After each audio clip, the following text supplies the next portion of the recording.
This news is को sponsored by Aaradhya jewellers. अब सोना खरीदे आसान किश्तों में 100% प्योर ज्वेलरी। हमारा पता शारदा चौक, गणेश नगर, नंदनवन, नागपुर। विधानमंडल का बजट अधिवेशन नागपुर में ही होने की उम्मीदों पर अब पानी फिर गया है। यह अधिवेशन मुंबई में ही होगा। कहा गया है कि राज्यपाल के अभिभाषण व नागपुर में कोरोना की स्थिति को देखते हुए यह निर्णय लिया गया है। जिस समय यह अधिवेशन नागपुर में कराने की घोषणा की गई थी, उस समय भी इन कारणों पर चर्चा की गई होगी, मगर अधिवेशन को लेकर सरकार ने विदर्भ के लोगों को केवल दिलासा ही दे रखा था। मुंबई में अधिवेशन कराना पहले ही तय था। इस विषय पर महाराष्ट्र टीवी 24 ने विधायक कृष्णा खोपड़े और गिरीश व्यास से बात की है। देखते हैं उनका क्या है कहना। महाराष्ट्र की और विशेष करके विदर्भ की जनता का दुर्भाग्य है कि जब से उद्धव ठाकरे सरकार ये तिकड़म आघाड़ी के साथ जब से उन्होंने सरकार बनाया, जब से लगातार विदर्भ और नागपुर को उनको देखने की भूमिका उनकी अन्यायकारक रही है। विदर्भ के साथ जब महाराष्ट्र का करार हुआ था, उस समय महाराष्ट्र की उपराजधानी नागपुर के अंदर एक अधिवेशन हो, इस प्रकार की भूमिका उस समय के जो नेता थे कांग्रेस के, उनकी थी और उसके हिसाब से लगातार हर साल नागपुर में एक अधिवेशन होता ही था। देवेंद्र फडणवीस जब राज्य के मुख्यमंत्री थे तो उन्होंने लगातार 5 साल नागपुर में अधिवेशन लिया, लेकिन 2 साल से नागपुर के अंदर अधिवेशन नहीं हो रहा। विदर्भ के करार की धज्जियां उड़ाई जा रही है और विशेष करके उद्धव ठाकरे और उनके लोगों को नागपुर में आना ही नहीं है, क्योंकि उनको मालूम है कि नागपुर में अगर अधिवेशन लिया तो विदर्भ की समस्या बड़े पैमाने पर है और 2 साल से लगातार इन्होंने विदर्भ को एकदम साइडलाइन कर दिया है। और इसीलिए काश्तकार के प्रश्न होंगे, कामगार के प्रश्न होंगे, डेवलपमेंट के प्रश्न होंगे, अनेक प्रकार के अनेक समाजों के प्रश्न को उन्होंने चिरगिड़ा के रखा है। इसलिए अनेक समस्या बड़े पैमाने पर इस विदर्भ की है और इसीलिए उद्धव ठाकरे बीमारी का बहाना बता के और ये अधिवेशन वारंवार टालने का उन्होंने हर समय प्रयास किया है। लेकिन इस समय नागपुर में अधिवेशन होगा, इसकी पूरी तरीके से घोषणा कांग्रेस के अध्यक्ष नाना पटोले ने की थी। उन्होंने विधानसभा के अंदर भी बोला, विधानसभा के बाहर भी बोला कि 2022 का महाराष्ट्र का बजट ये नागपुर के अंदर होगा, नागपुर अधिवेशन में होगा, इस प्रकार की घोषणा उन्होंने की। लेकिन उनके घोषणा को कोई अर्थ नहीं, क्योंकि उन्होंने अभी तक 2 साल से अपना खुद का विधानसभा का अध्यक्ष भी नहीं बनाया और इसलिए इनको कांग्रेस वालों को कोई महत्व ये उद्धव ठाकरे सरकार नहीं दे रही है। और जब परसों के कैबिनेट में, बुधवार के कैबिनेट में जब इस पर चर्चा हुई, उस समय विदर्भ के सभी मंत्री उपस्थित थे। नागपुर जिले से 2 मंत्री कैबिनेट के अंदर उपस्थित थे और जब वहाँ चर्चा हुई कि नागपुर के अंदर अधिवेशन नहीं होगा, ये अधिवेशन बॉम्बे में होगा, और उसको जब सहमति उन्होंने दर्शाई उद्धव ठाकरे जी ने, और उस समय ये नागपुर के मंत्री, विदर्भ के मंत्री मुंह पे ताला लगा के बैठे थे। उनमें अगर थोड़ी फार नैतिकता रहती तो उसी समय वो मंत्रिमंडल का बहिष्कार करते और उसका विरोध करके निकल सकते थे। लेकिन उन्होंने ना बहिष्कार किया, ना उसके ऊपर एक शब्द भी उन्होंने मंत्रिमंडल के बैठक में नहीं बोला। और इसीलिए नागपुर शहर के जो मंत्री है और उन्होंने मुंह पे ताला लगा के बैठे, क्योंकि उनको डर है कहीं बोले तो अपना मंत्री पद न चले जाए, इसलिए ये डर के माध्यम से ये एक शब्द बोलने को वहाँ पर खाली नहीं। और लगातार महाराष्ट्र सरकार की ओर से विदर्भ के साथ अन्याय हो रहा है, नागपुर शहर के साथ अन्याय हो रहा है और नागपुर शहर और विदर्भ की जनता को जो मंत्री मिले हैं ये दुर्भाग्यवश इनके जैसे नालायक मंत्री आज तक का अपन ने नहीं देखा, क्योंकि विदर्भ के साथ इतना कंटिन्यू अन्याय होने के बाद भी एक शब्द बोलने को तैयार नहीं। सरकार बोल रही है कि राज्यपाल अभिभाषण के लिए जगह नहीं है और कोरोना का बहाना बना रही है, इस पर आपका क्या कहना है? नहीं, सरकार ने तो 2 साल से ये कोरोना का बहाना बन की वो टिकी हुई है। हर समय क्या बम्बई में कोरोना नहीं है क्या, नागपुर में ही कोरोना है? अभी कहाँ कोरोना है? अभी तो एकदम डाउन हो गया है। और उससे तो ज़्यादा बम्बई में कोरोना है। फिर भी बम्बई में तुम हर अधिवेशन तुम बम्बई के अंदर ले रहे, फिर नागपुर के अंदर अधिवेशन लेने में क्या प्रॉब्लम है? राज्यपाल के अभिभाषण के लिए अपने बड़े बड़े हाल है। भट्ट सभागृह नया बना हुआ है, वहाँ 2000 लोगों की बैठने की कैपेसिटी है। देश पांडे सभागृह अपना इतना अच्छा है, वहाँ पर 1000 लोगों की बैठने की कैपेसिटी है। तो सभागृह अपने यहाँ नागपुर में है, कहीं पर भी वो ले सकते। लेकिन कुछ तो भी बहाना होना, कुछ तो भी वो बहाना ढूंढ के भी राज्यपाल का अभिभाषण होगा, फिर उसके लिए पर्याय व्यवस्था नागपुर में नहीं है, ये कुछ तो भी बहाना करके और क्लियर कट उन्होंने मुख्यमंत्री ने जिनको बोला है कि नागपुर में अपने को जाना नहीं है, नागपुर में अधिवेशन लेना नहीं है, और ये उनके बीमारी का बहाना सामने रखकर ये सब नौटंकी नाटक कर रहे हैं। सरकार अब कह रही है कि मानसून सत्र नागपुर में होगा। सरकार कह रही है कि मानसून सत्र नागपुर में, इसी तरह तारीखें मिलती है हर बार।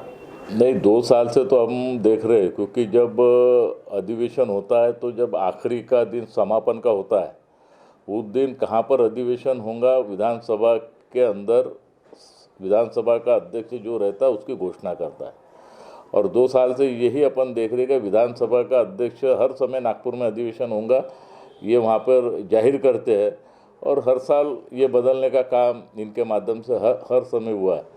और इसीलिए ये अधिवेशन नागपुर में, बजट का अधिवेशन नागपुर में हो, इसकी घोषणा स्वयं सरकार ने की थी विधानसभा के अंदर, और इसको सभी पार्टियों ने समर्थन भी दिया था। और हमें आशा थी कि इस समय का बजट का अधिवेशन ये नागपुर में होगा, लेकिन वहाँ पर घोषणा के बाद इनकी सब पोकली घोषणा रहती है, और इसके ऊपर कभी अमल बजावनी ये आज तक का 2 साल में तो कभी करते हुए दिखे नहीं है। लेकिन इनको चिंता ना विकास की है, विकास के अंदर भी जीरो ये सरकार हुई है।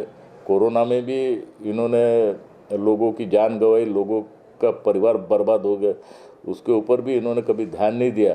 सिर्फ इनको दारू वालों की चिंता है, बियर बार वालों के उन्होंने लाइसेंस फी उन्होंने माफ़ किया कोरोना काल की, उनके ऊपर प्रॉपर्टी टैक्स लगता है वो उन्होंने माफ़ किया, और अभी तो घर घर के अंदर दारू देने की योजना उन्होंने ला, उसको मंत्रिमंडल ने भी उनको मान्यता दिया।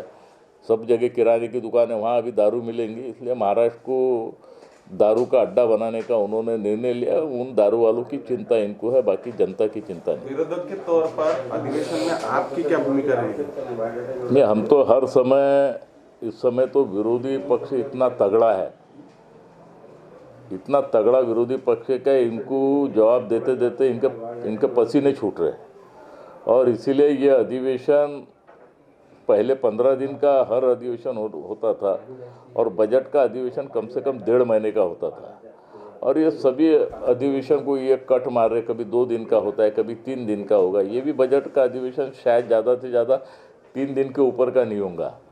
और इसीलिए विरोधी पक्ष जितना तेज़ी के साथ इनके ऊपर वार कर रहा है, महाराष्ट्र के अंदर रोज टीवी के बटन दबाओ तो कहीं ना कहीं इनके भ्रष्टाचारी दिख रहे हैं।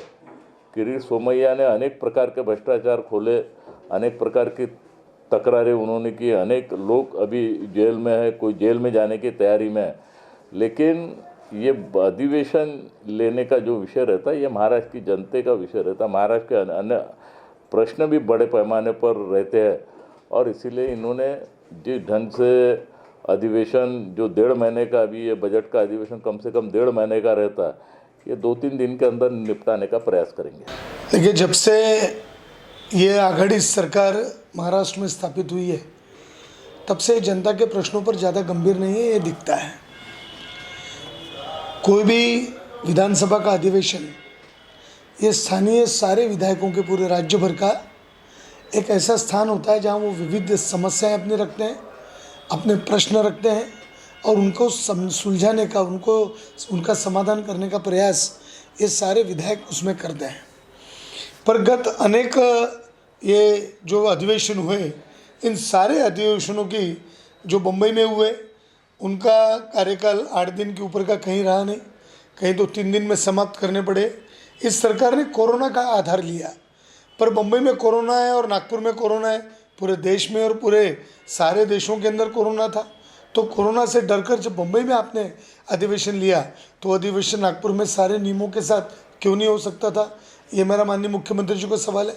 माननीय मुख्यमंत्री जी का स्वास्थ्य ठीक नहीं है, तो मुझे तो ऐसा लगता है कि उन्होंने त्यागपत्र देना चाहिए, अपना उपयुक्त प्रतिनिधि नियुक्त करना चाहिए, ताकि वो ये ना कहें कि मेरी तबीयत ठीक नहीं है, मैं काम नहीं देखूंगा। हमको सक्षम काम करने वाला मुख्यमंत्री चाहिए, न कि घर में बैठकर वीडियो कॉन्फ्रेंसिंग के जरिए सरकार चलाने वाला। इसका एक कालावधि होना चाहिए। अभी तक हमने बड़े सम्मान के साथ इस बात को नहीं कहा, पर अब इस बात का हमको निश्चित रूप से विचार करना पड़ेगा कि जो भी आता है वो बोलने की शुरुआत कर दें।